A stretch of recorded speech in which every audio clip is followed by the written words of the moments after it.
Hi everybody, this is Christina, the Crafty Chemi. I'm going to show you how to make this card using layered stamps from the ton. So I'm using a Catherine Pooler mini ink pad called All That Jazz, and I'm also using generational stamping. So what generational stamping is you will ink up your stamp and then stamp off once or twice on a scrap piece before stamping on your final card front. So in this case, you see me using the largest heart set at the moment on the card, and you see me doing all three layers finishing up here. So on this first layer, you'll see me tap it off once and done twice, then onto the card front, wipe off the stamp, then tap off once on the second layer, and then not tap off at all on the third layer. And so what you're able to do here is make 3 different shades of the same ink color so that you can do layers. What's nice about this is you can do layered stamping with just one ink pad as opposed to having to buy 3 different shades of blue or whatever color you want in order to get that realistic image in your layered stamp. So what I'm doing next is just taking the medium colored heart, and I dropped my acrylic block right here and got ink on the card front, so I was using my sand eraser to remove that.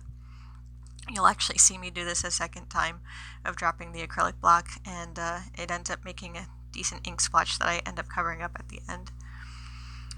So I started getting a little better at this, and instead of wiping off the stamps in between each individual heart, I figured I would do each layer all at once. So you see me doing the second layer on the medium hearts here, and then the final third layer where I don't have to tap off, I'm just using the ink straight on. And then I got a little over enthusiastic and pulled out my smaller heart set in the stamp set from the ton and decided to make 16 small hearts all over the card front to fill in the white space. Catherine Pooler ink that I'm using here, it's water-based, so if you are using it and you want it to be water reactive, you can spray it. If you don't want it to be water reactive, just keep that in mind and try not to wipe anything with a baby wipe around it, or try to get any water on it if you want to maintain what you're doing. So here I'm just tapping off twice again to get that first layer on, and I got all 16 of the small hearts on pretty quickly. And then I just tap off once and do my second layer for all 16 of the hearts. And later on what you'll see me do is use a copper mirror cardstock and cut an A2 frame and a banner. I didn't show the actual die cutting because it's not really all that interesting, but you'll see them coming up after I'm done with this card front. And I thought it was just going to look really sharp with the nice teal blue diamonds and then a nice metallic copper. It's almost like a, kind of reminded me of a rose gold, just not so pink. So I have finished all of the middle layers for these tiny hearts, and the easiest part is at the end. You just stamp once and put on your third layer. And I was actually considering using my scrap piece of paper here as a background on something. I actually kept it, so I might see, maybe you'll see it in a later video, what I will do with all of this inked up cardstock that I have sitting on the table. And here I just have another 5 hearts to go, and I'm sure you saw it before. I had dropped my acrylic block again, tried to take off the ink, but it was just entirely too much ink and in the same exact spot. So you'll see it on the close-up where I'm going to be covering up with the sentiment.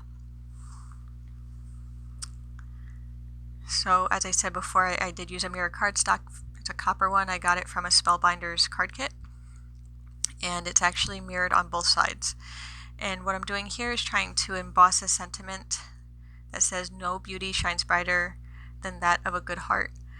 I thought it was a really cute sentiment for a friend of mine, and I really liked the outline of the diamond shape that came with it too. What you'll notice is I didn't use my prep embossing powder bag when I did this, and I got embossing powder all over this banner. I had cut the banner out with a Sizzix die, and I was so unhappy with the way it came out. And what's nice about mirror cardstock is you can redo embossing if you want. It's not a big deal. I took a baby wipe to it, got everything off, and then started over again. So this time you'll see me actually use my embossing powder bag, and it helps immensely, especially in this case where I just had way too much static on it. I wiped off my stamp again, recentered it, got it prepped better onto this banner die cut, and re-inked it with the LetterIt embossing die pad, or excuse me, embossing ink pad to get it prepped up for embossing. And I'm using a Ranger white embossing powder, and I'm using my normal heat gun in my industrial heat gun on low setting. And it actually came out much better this time. There was not nearly as much stray white powder like before. And that's what's nice. If you see that you have too many strays, you might want to consider either redoing it or using another piece of cardstock. So there we go, showing that the embossing came out really well. It melted well. You can actually read the sentiment very well. And so the rest of the video is just trying to finish up the card and assemble it. I'm using an A2 card base. I like the teal because it matched the color in the stamping that I had done. The card comes in a block from the Paper Studio. The Paper Studio is a brand that's sold at Hobby Lobby. So I was using an adhesive, AdTech, and it's a very good adhesive, but it's not good for thin things like this A2 frame that I had cut out. And I used my Xyron runner for the rest of the 3 sides of that frame.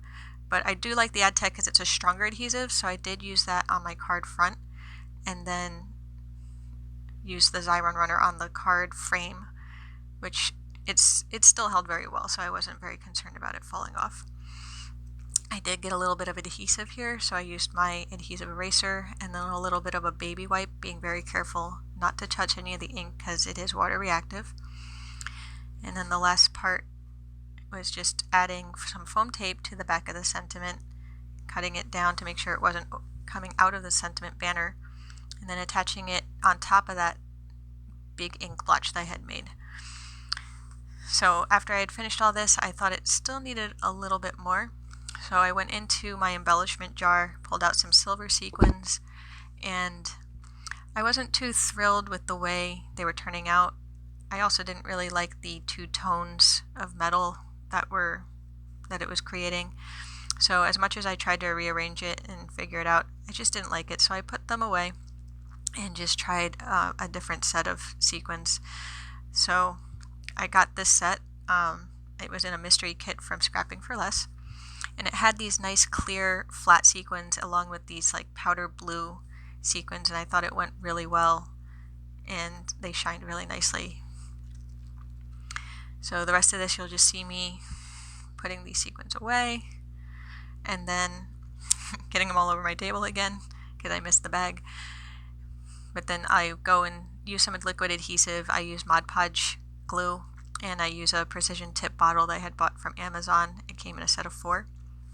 And then I'm just gluing all of these together. I'm also using a pink stick. I think it comes from China. You can buy some pink rubber that goes at the tip of it, and you can use it as a jewel picker. And it's worked well for what I need it to. It's not good at releasing the sequins, but it's good at picking them up. So at that, the card is completely finished. Thank you very much for watching. I hope you enjoyed. And if you liked it, feel free to comment, subscribe, like, and once again, thank you very much for watching.